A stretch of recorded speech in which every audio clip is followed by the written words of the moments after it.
He had been standing at the edge of the road for almost a full minute before his mind allowed him to finish the sentence it was trying to form. That is my mother. That is my daughter. 8 years. He had built an empire in 8 years. He had told himself somewhere in the second or third of those years that the empire was the apology. He understood now, watching an old woman in a faded wrapper hand a slice of watermelon to a child in a school uniform 2 sizes too big, that he had never once tested whether that was true. He was about to find out. Welcome to Visa's Tales. If you are new here, don't forget to like and subscribe to our channel, so you never miss a story. Now sit back, relax, and let's get into it. The convoy had stopped because of a fuel truck.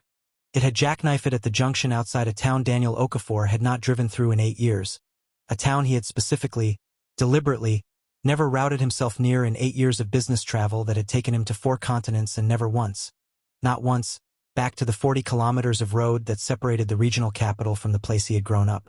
His driver had said it would be 20 minutes, maybe less, while the recovery vehicle worked the fuel truck free. Daniel had said that was fine. He had a call to make anyway. He had not made the call. He had stepped out of the car instead because the morning was warm and the convoy had stopped in full sun and he had wanted air, and because Zainab in the seat beside him had been asleep against the window and he had not wanted to wake her by staying inside on speakerphone. He had walked perhaps 10 meters along the shoulder of the road, past 2 other cars in the convoy, past a security detail who fell into an easy loose formation around him without being asked, and he had looked across the road at the row of stalls that had always stood at that junction, because there had always been stalls at that junction, because that junction was where the melon sellers set up generation after generation, in the specific spot where the trucks slowed for the bend and buyers had time to see what was on offer. There was a woman at the 3rd stall. She was arranging fruit on a low wooden table, a faded blue wrapper tied at her waist, a scarf that had once been patterned now mostly the color of dust, moving with the practiced economy of someone who had performed the same arrangement of the same fruit in the same order for so many years that her hands no longer needed her attention.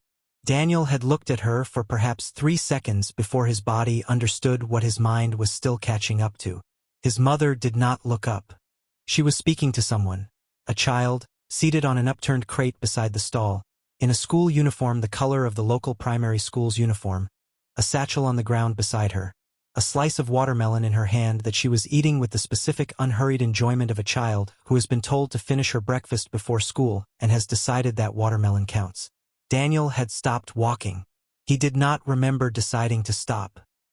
He simply found that his legs had stopped moving, that his hand had come up without his permission to press flat against his own chest as though checking that his heart was, in fact, still doing its job, because it did not feel like it was doing its job.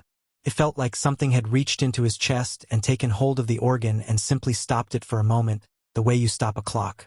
He had known, in some abstract way that he had allowed himself never to make concrete, that his mother was still alive, still working somewhere. He had known because he had once, exactly once, 3 years ago, asked a cousin in passing whether things were still the same back home. And the cousin had said yes, more or less, and Daniel had let the conversation move on to something else because he had not had the courage to ask a single follow-up question. He had not known there was a child. He understood, standing on the shoulder of the road with the sun directly overhead and his security detail beginning to notice that something was wrong with him, exactly how old that particular piece of not knowing made him. He did the arithmetic without wanting to. 8 years. The child looked 7, perhaps 8. The math arrived at an answer he had spent 8 years specifically arranging his entire life to avoid having to do. Adiz had died 8 years ago. Daniel had been 25 years old, 3 days into being a father, sitting in a hospital corridor that smelled of antiseptic and bad coffee, when a doctor with a kind, exhausted face had told him that the bleeding had not stopped the way it should have stopped, that they had done everything, that he was very sorry. He remembered almost nothing about the 2 weeks that followed. He remembered his mother arriving from the village within a day, taking the baby from the hospital nursery into her own arms with the quiet competence of a woman who had raised 6 children of her own and buried a husband and understood, better than Daniel understood anything at 25, how to keep moving when moving seemed impossible. He remembered handing his daughter to his mother in a hospital parking lot, the baby wrapped in a blanket that had been Adiz, and saying words that he had, at the time, entirely meant, "I will come back for her. I just need to sort myself out first." He remembered the drive to the bus station that night, his mother beside him with the baby wrapped against her chest. Neither of them speaking for most of the 2 hours because there had been nothing left to say that either of them believed would help. He remembered standing on the platform with a bag containing everything he owned that mattered. Some clothes, a photograph of Adiz from 3 years earlier, laughing at something outside the frame that he had never learned the source of, and understanding in some buried part of himself even then that what he was calling a temporary departure had the shape of something more permanent trying to disguise itself. He had told himself on that bus that grief made people do things that looked, from the outside, like abandonment, but that were not actually abandonment because abandonment implied a decision, a choice made with clear eyes, and what he was doing did not feel like a choice. It felt like drowning, and grabbing at the nearest thing that seemed like it might keep him afloat, which happened in that moment to be distance. He had believed it. That was the part he had never been able to fully forgive himself for, not the leaving exactly, but the believing, the specific, complete sincerity with which 25-year-old Daniel had told his mother that leaving was temporary, that grief and grief alone was making the decision, that a version of himself capable of being a father would arrive within months, certainly within a year. He had sent money twice in that first year. A small amount, all he had, transferred through a cousin because he did not trust the postal service and could not afford to travel back himself. Not with the 2 jobs he was working to keep himself fed while he tried, and mostly failed, to build the business idea that would eventually become Okafor Logistics. Then the business had started slowly to work. It had not started well. His first 2 years running what would eventually become Okafor Logistics had involved sleeping in the back of a rented delivery van more nights than he would ever admit to Zainab, negotiating fuel costs against contracts so thin that a single late payment from a client could mean he did not eat properly for a week. He had told himself, during those years, that this precariousness was itself the reason he could not go back, that a man with nothing to offer his daughter beyond an apology had no business showing up and disrupting whatever fragile stability his mother had built without him. It had been, he understood much later, a convenient story. A man with nothing could visit. A man with nothing could sit on the floor of his mother's house and hold his daughter and be exactly as poor as the family he had left, which would have cost him nothing except the shame of being seen struggling. What he had actually been protecting in those years was not his daughter's stability. It was his own ability to avoid facing what he had done, dressed up as responsible restraint. And the strange mathematics of shame had taken over, the arithmetic where each month of silence made the next month of silence easier to justify and the next phone call harder to make. Because what was there to say now, after this long, that would not require him to explain the length of the silence itself. 2 months became 6. 6 became a year. A year became 3, by which point Daniel Okafor was a name that appeared in regional business publications, and the gap between who he had become and who he had left behind was wide enough that crossing it felt, most days, like a physical impossibility rather than a choice. He had told himself, in the years since, several different versions of why he had not gone back. That his mother was managing fine, evidently, since the cousin's brief updates never suggested crisis. That going back now, after so long, would only unsettle whatever routine had been established, that his absence had at least the virtue of consistency. That he would go back once the company reached its next milestone, and then the milestone after that, an infinite regress of almost readiness that had, without his quite noticing, become the actual shape of his life. He had never once, in 8 years, allowed himself to picture his daughter's face. He was looking at it now. Zainab, he registered distantly, had woken and gotten out of the car and was walking toward him with the particular expression she wore when something had visibly rearranged his features and she could not yet tell what had happened. "Daniel, what is it?" He did not answer. He was already crossing the road. His mother looked up when his shadow fell across the Melons. Comfort Okafor had spent 58 years developing a face that did not give things away easily, a face shaped by 58 years of a life that had taught her, repeatedly, that showing your full reaction to anything in public was a luxury she generally could not afford. She looked at the man standing in front of her stall in a suit that cost more than her monthly earnings, and she knew him instantly, before he said a word, before anything about the moment had been confirmed by language. She did not smile. She did not cry. She looked at him with an expression that took Daniel several seconds to correctly read, because he had spent the drive over, the entire 10 meters of it, braced for several possible reactions, and the one he was receiving was not among the ones he had prepared for. It was not fury. It was not relief. It was something closer to a very old, very tired kind of recognition, the look of a woman confirming a fact she had stopped actively expecting to need to confirm. Daniel. Her voice was completely level. Mama. Ife, without looking away from him. Take this to Auntie Rose at the next stall. Tell her I said thank you for the extra crate yesterday. She held out a small folded bundle of Naira notes. And stay there until I call you. The child, Ife, looked between her grandmother and the stranger with the open, unguarded curiosity of an 8-year-old who understands that something significant is happening and does not yet have enough information to know what. She took the money. She looked at Daniel for one more second, a look he would replay for weeks afterward, and then she walked toward the next stall, unhurried, glancing back twice. Comfort waited until she was out of earshot. Then she turned to her son and looked at him for a long moment, and Daniel understood, watching her face, that whatever was coming was not going to be gentle, and that he had no right whatsoever to expect it to be. 8 years. I know. Do you? Her voice had not risen. It did not need to rise. 8 years, Daniel. I want you to say the number back to me so I know you understand it is not an expression. 8 years. I know, again, because he did not yet trust himself to say anything more complicated than agreement. She looked at the melons on her table, at her own hands, at the road behind him where his cars sat gleaming in the sun, and something in her face tightened. You built all this. It was not quite a question. Yes. And in 8 years of building it, you did not think, even once, to send someone to find out if your daughter was alive. If I was alive. She looked at him directly. I am not asking you to explain the grief. I understand grief. I buried a husband, Daniel. I know what it does to a person in the first year, the second year even. I am asking you to explain the 6th year, the 7th. He had no explanation that did not sound, even to his own ears, like a coward's arithmetic. I was ashamed, finally. Every year that passed made it harder to come back, because coming back meant admitting how much time had passed, and I kept telling myself I would go once I had something to show for the time, and then there was always more time, and I did not need you to have something to show. Her voice cracked, very slightly, on the word show, the first crack in 8 years of composure that Daniel had just witnessed happen in real time. I needed you. Ife needed you. Not your money. Not your logistics company. You. I can fix this, the words arriving before he had fully thought them through. A house, whatever you need moved.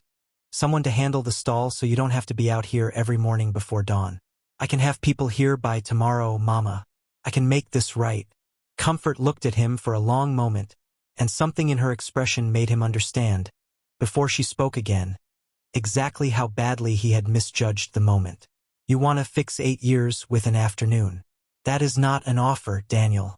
That is a man trying to make his own guilt stop being loud, and calling it love for the people it is actually about.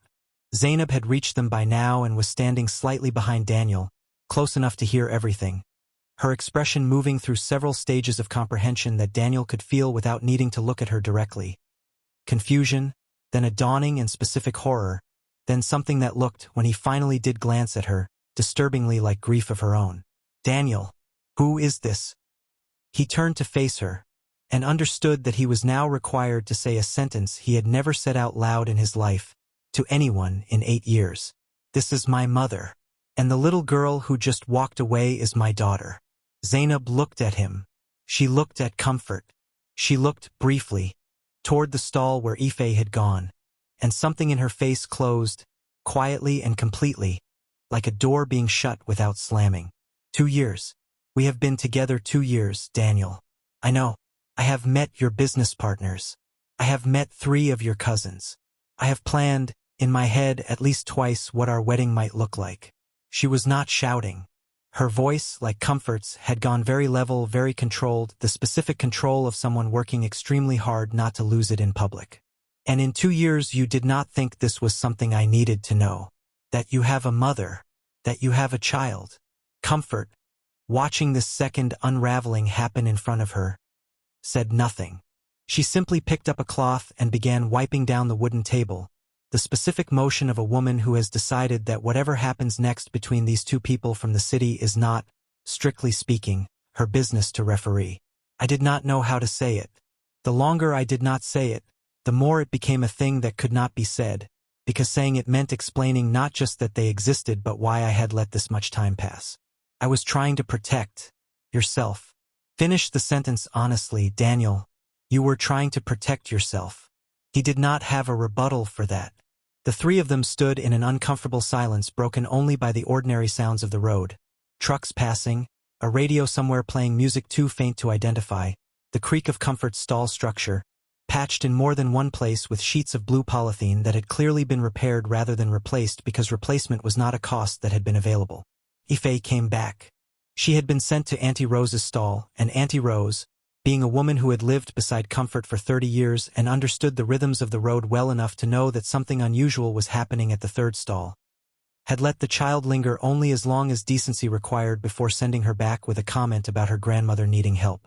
Ife stopped a few feet away, looking between the three adults, reading the tension in the air the way children reliably read tension whether or not anyone explains it to them. Comfort looked at her granddaughter.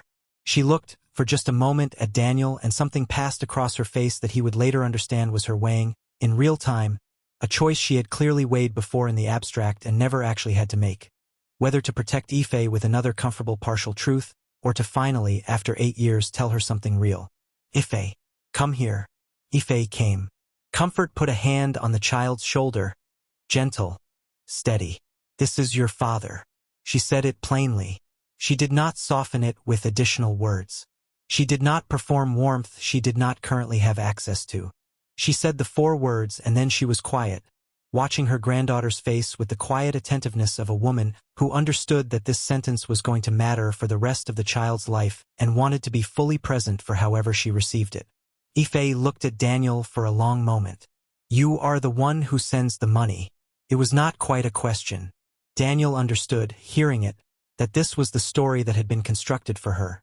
An absent father reduced to a monthly transfer, a story kind enough to give her something rather than nothing, and cruel enough, in its own quiet way, to have let a child grow up believing that a wire transfer was the full available shape of a father's love. Yes, that was me. Ife considered this with the gravity of an 8-year-old processing something too large for the vocabulary she currently had. You send money. She was working it out as she spoke. But you never sent yourself. Daniel had negotiated multimillion-dollar contracts. He had sat across tables from men twice his age and held his composure through hostile takeover attempts, through a boardroom coup 2 years into the company's life that had nearly cost him everything, through the brutal pressure of building something from nothing in an industry that did not forgive weakness. He had no composure left for this sentence. You are right, he said, and his voice did not sound like the voice he used in boardrooms. That is exactly what I did. And I am sorry. I know that is not enough. I know 8 years is not something a sentence fixes. Ife looked at him a moment longer, then looked up at her grandmother, checking the way children check, whether the adult she trusted most in the world was going to tell her how to feel about this. Comfort did not tell her how to feel. She simply held her hand a little tighter, and let the silence stretch, and let Ife arrive at whatever she was going to arrive at without being managed toward it. Daniel understood, watching this, that he had just witnessed his mother do the single hardest and most honest thing he had seen anyone do in years. Refused to make this easier for him by performing a reconciliation none of them had actually earned yet.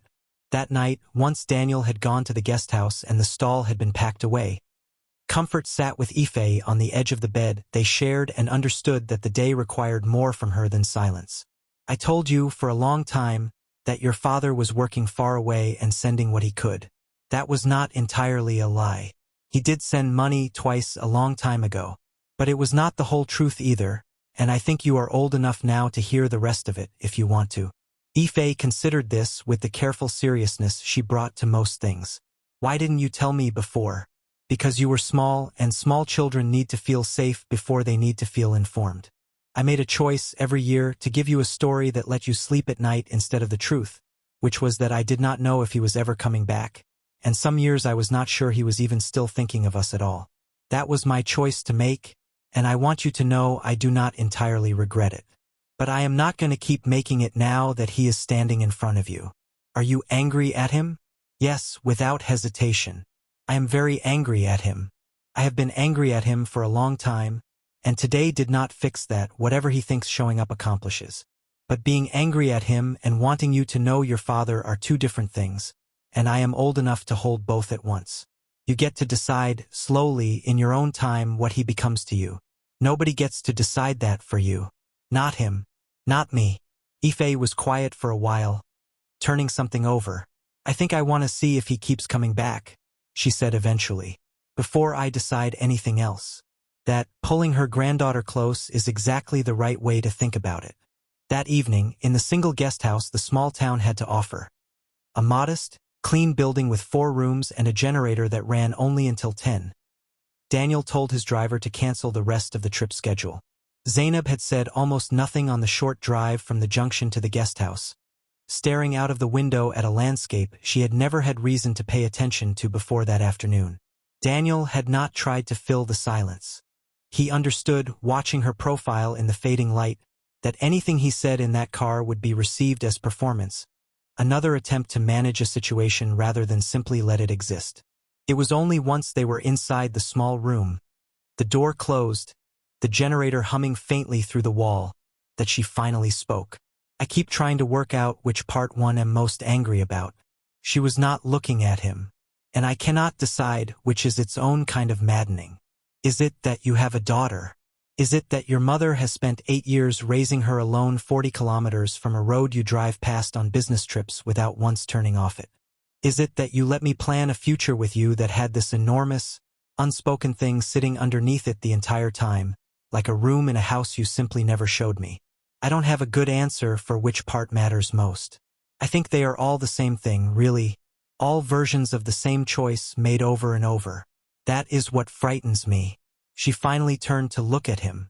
Not the original leaving. People panic. People make terrible decisions at 25 when they are grieving and frightened. I could have found a way to understand that, eventually, if it had been a single decision you had spent the following years trying to undo. But it was not one decision, Daniel. It was thousands of small decisions every single day for 8 years, to keep the door on that room closed. And I do not yet know how to trust a man who is that capable of sustained, deliberate distance from people who loved him. Sitting on the edge of the bed with her arms folded, she watched him make the calls to cancel his schedule with an expression that had not softened since the roadside. You are staying, she said, once he had finished making the calls. Yes. For how long? I don't know yet.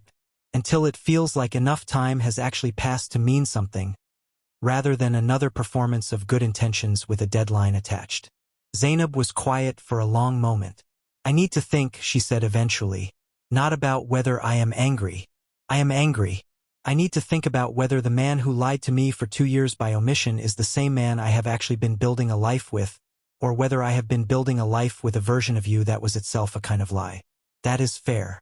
I am going back to the city tomorrow. Not forever. I need distance to think clearly, and I cannot think clearly sitting in a guest house 40 kilometers from a mother and daughter you have spent 8 years avoiding. She looked at him directly.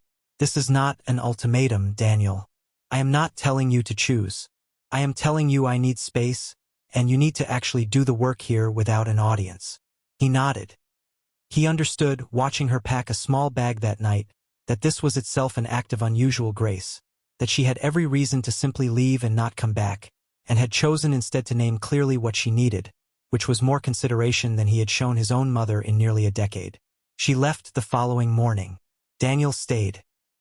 He found comfort alone at the stall the following morning, before Ife had woken for school, and told her directly what he had decided. I am not leaving tomorrow. I have cancelled the rest of the trip. I don't know exactly how long I am staying, but it is not going to be measured in days. Comfort did not look up from the melons she was sorting. You said something like that once before. 8 years ago in a hospital parking lot. I will come back for her, you said. I just need to sort myself out first. She finally looked at him. I believed you then.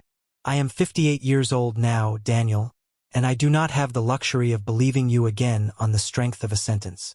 You will need to show me with time, not tell me with words. Words are the cheapest thing you have ever given this family. I understand that. You do not yet, not unkindly, simply factually. But you might if you actually stay long enough to find out what understanding costs. The first week taught him more about his daughter's actual life than 8 years of imagined guilt ever had. He learned, because Comfort told him bluntly on the second morning when he arrived at the stall at 6 and offered, clumsily, to help set up, that the roof of the small house where she and Ife lived had been patched with the same blue polythene as the stall for going on 3 years now, because a proper repair cost more than a month's earnings, and there had never been a month where that cost did not lose out to something more urgent. He learned, from Ife herself, in the unguarded way children volunteer information, that her school sandals had a split in the sole that her grandmother had glued twice already, and that she was careful not to run too hard at break time because running too hard made the split worse. He learned, from a conversation with a schoolteacher named Mr. Bassi, that he had not engineered but that happened naturally when he walked Ife to school on the third morning, that Ife had come within one term twice of being withdrawn from school entirely over unpaid fees, and that both times, Mr. Bassi himself had quietly absorbed the cost rather than watch a clearly capable child lose her education over money that, in the wider scheme of things, was not very much at all. "Your daughter is one of the sharpest children I have taught in 11 years here," Mr. Bassi said, with the specific bluntness of a man who had no reason to flatter Daniel and every reason, having watched this family manage without him, to say exactly what he thought. "She reads 2 grades above her level. She has been doing that reading with a torn school bag and a mother, a grandmother I should say, who has never once complained to me about the difficulty, only asked, quietly, whether there was any flexibility on the fee deadline." Daniel thought about the split sole of Ife's sandals, glued twice already, and asked Mr. Bassi, carefully, whether there were other children in the school in a similar position, whether the fee difficulties were something particular to his family or something more widespread. Mr. Bassi considered the question for a long moment, as though weighing whether Daniel deserved a fully honest answer or a diplomatic one. "More than half this school," he said finally. "This is not a wealthy town, Mr. Okafor. Your daughter's situation is not unusual here. It is simply the one you happen to have a personal stake in." Daniel did not say anything to that immediately. He walked the rest of the way to the school gate, turning the sentence over, understanding, with a clarity that embarrassed him, that his 8 years of avoidance had blinded him not only to his own daughter's specific hardship but to an entire town's ordinary, unremarkable version of the same struggle, playing out in dozens of households he had never once considered. Daniel absorbed each of these facts the way you absorb a series of small, precise cuts, none of them individually catastrophic, all of them accumulating into something that hurt considerably more than any single dramatic accusation could have. He did not, in that first week, try to fix anything at scale. He had learned, from the single sharp lesson of the roadside, you want to fix 8 years with an afternoon, that arriving with contractors and checks would be its own kind of violence, a wealthy stranger's solution imposed on people who had built, out of necessity, a working system that did not require his money to keep functioning, however precariously. He simply showed up. He walked Ife to school most mornings, a 15-minute walk along the same road as the melon stall, during which she talked, gradually and then more freely, about the things 8-year-olds talk about. A friend who had moved away, a teacher she liked, a book about a girl who could talk to animals that she had read 3 times because the school library did not have a 4th book she wanted as badly.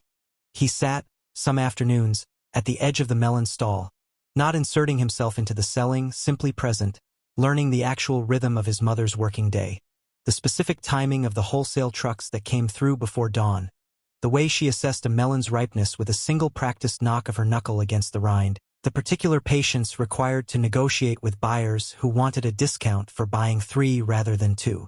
Comfort did not warm to him quickly.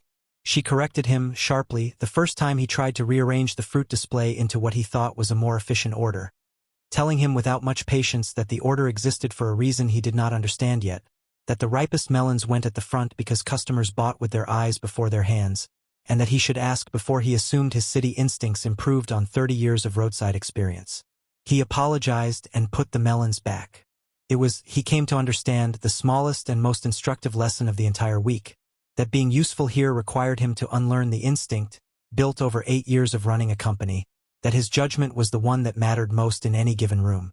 On the 5th evening, sitting on the low step outside Comfort's house after Ife had gone to sleep, his mother finally said the thing she had clearly been carrying, unsaid, since the roadside. "You want to know what the hardest year was? It was not the first year. The first year I still believed you were coming back. I told Ife, when she was old enough to ask, that her father was working hard far away, and I believed mostly that I was not exactly lying because I still believed it myself. She looked out at the dark road, empty now, quiet. The hardest year was the fourth. Because by the fourth year I no longer believed you were coming back, not really, but I still had to say the same sentence to a 4-year-old who was starting to ask sharper questions. That was the year I understood I was raising her alone, completely, and that there was no one, not you, not anyone, checking whether I myself was managing. Whether I was tired. Whether I was frightened about what would happen to her if something happened to me. Since I had no idea where you even were to send word. Daniel said nothing. He understood, finally and completely, that this was not a moment that wanted his response. It wanted his listening. I am not telling you this so you feel worse. I am telling you because you asked, with your whole behavior this week, to actually know what happened, rather than to be forgiven for not knowing. Those are different requests. I am answering the first one.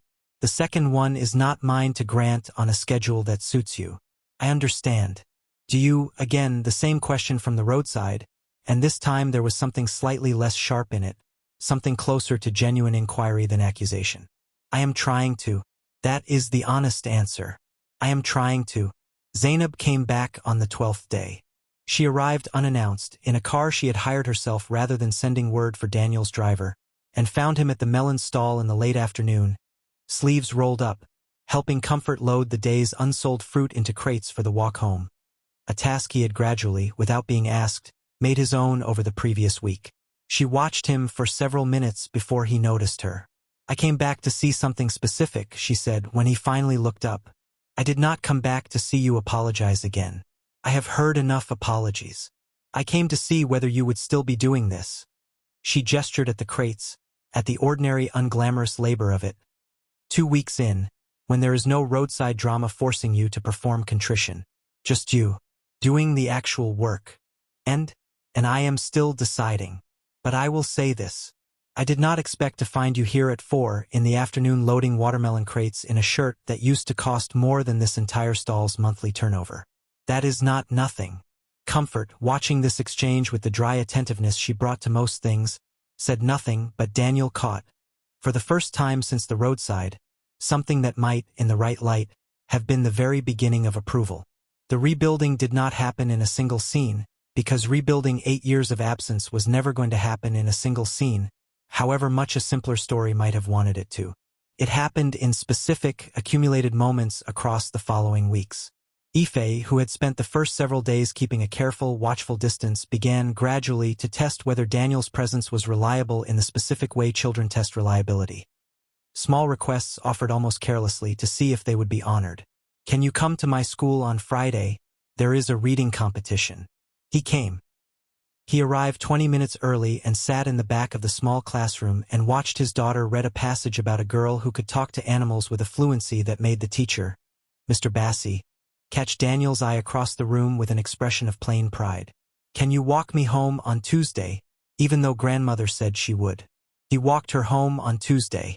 Comfort, informed in advance, simply nodded and let it happen, understanding, better than Daniel himself fully understood yet, that this was Ife's own test being run, separate from her grandmother's, and that it was not her place to interfere with it.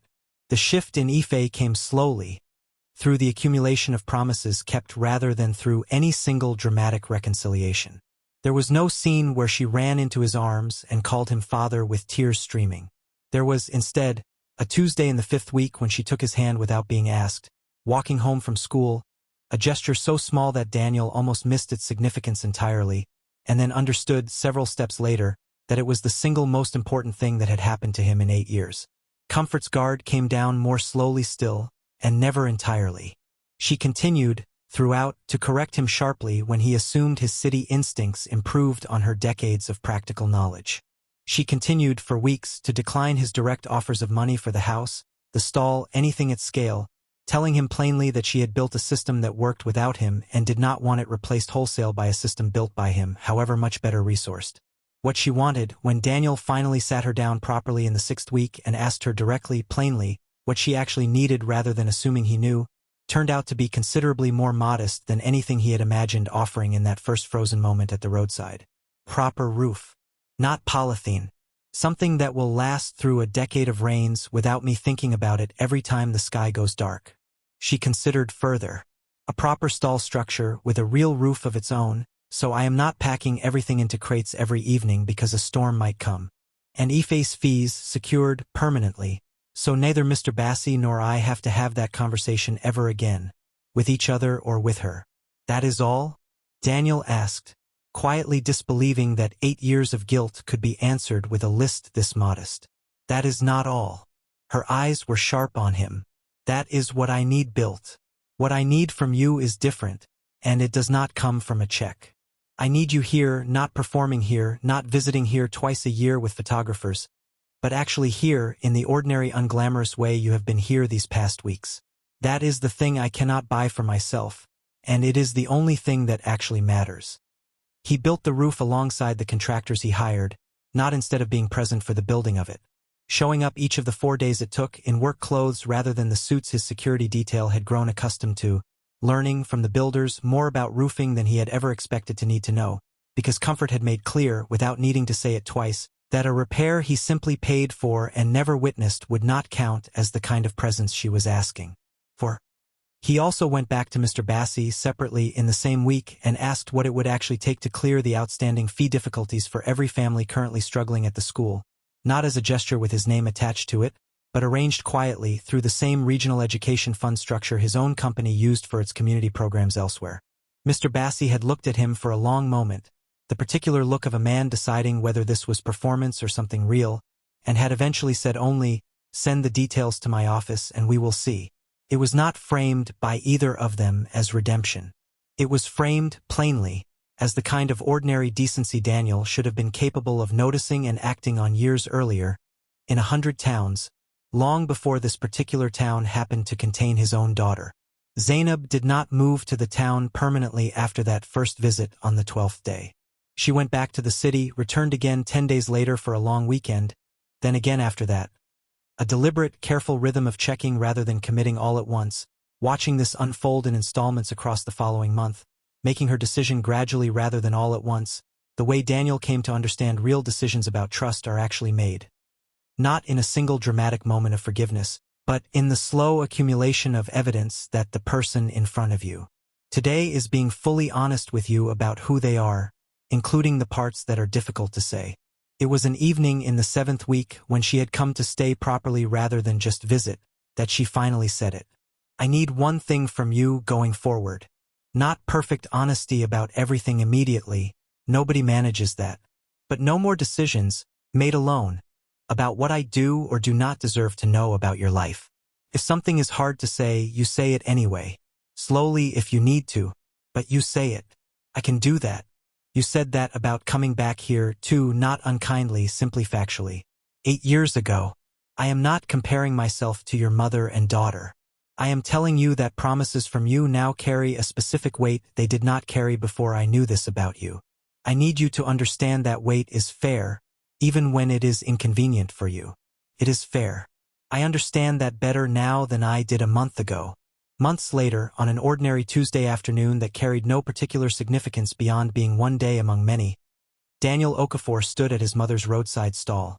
Rebuilt now, a proper corrugated roof overhead that did not need checking every time clouds gathered, sturdy shelving that Comfort had specifically requested be built low enough that she did not need to strain her back reaching the top rows, loading crates of watermelon into the back of a truck while his mother negotiated, with the same sharp, unhurried patience she had always brought to it. A bulk order from a buyer who came through every second Tuesday.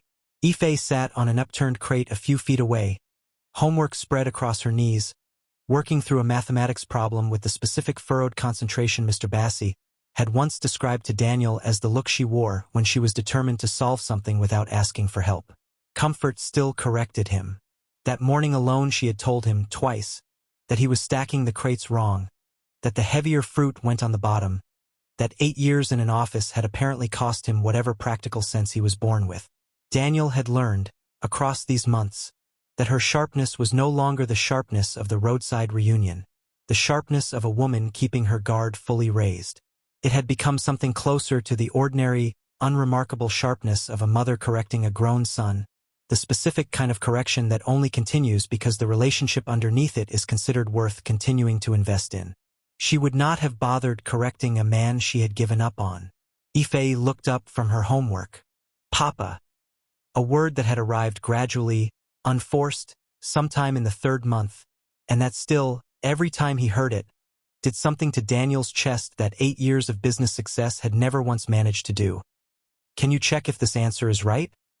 He crossed to her, wiped his hands on his trousers, and sat down on the ground beside her crate, looking at the neat, careful numbers she had written, understanding, as he checked her work, that this, the ordinary Tuesday, the correction from his mother, the small, unremarkable request from his daughter, the whole unglamorous accumulated weight of simply having shown up, day after day, for months, without an audience and without a deadline, was the only version of the apology that had ever actually meant anything at all.